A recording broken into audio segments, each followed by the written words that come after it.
प्रस्तुत करे जाओ था। अच्छा, उड़िया गीत कौन कौन समझ सकते हैं? कौन कौन समझते उड़िया गीत? समझते हो ना? हमारे गावत समझते हो ना? नहीं तो भाई देखो, भैंस के सामने बीन बजाए भैंस रहे पोगरा वाली हिसाब। हमारे गावत तुम नहीं समझ क्या मतलब? नहीं, विशेष फरमाइश से आदर नहीं बड़ी भैया। ऐसे उड़िया गीत भले समझे मत समझे।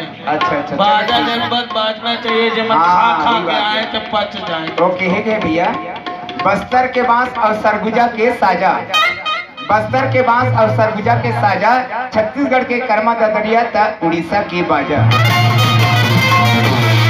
चलो अब एक उड़िया भजन गाना निकल और ऐसा की सुना था ना, मतलब जब आप मन समझ सकते का बड़ा आजकल सब मिक्सिंग वाला चल है, आधा छत्तीसगढ़ी और आधा उड़िया, ये बात इधर समझ सकते हैं। ये कमर कलिया कन्हैया बदनाम करू छे, बदनाम करू छे गो मुझे कहू से ना, तुम्हें बुझी पार से बुझी छे ना, बुझी छे ना। हां कहो ना। मने मोहना सबरिया मोरे सार कोरे छे, सत्य का सोते को छे कहो ना।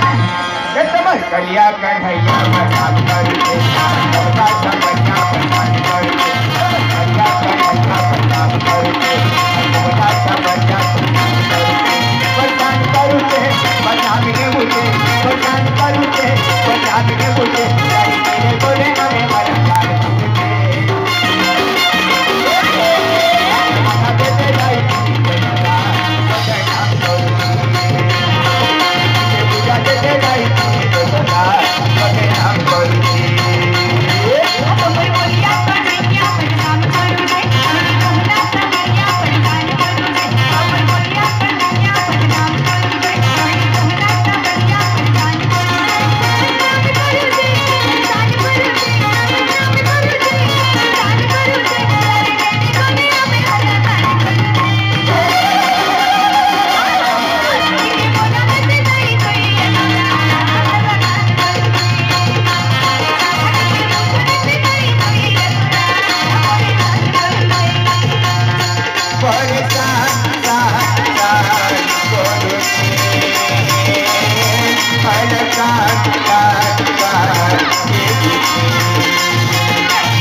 Thank you.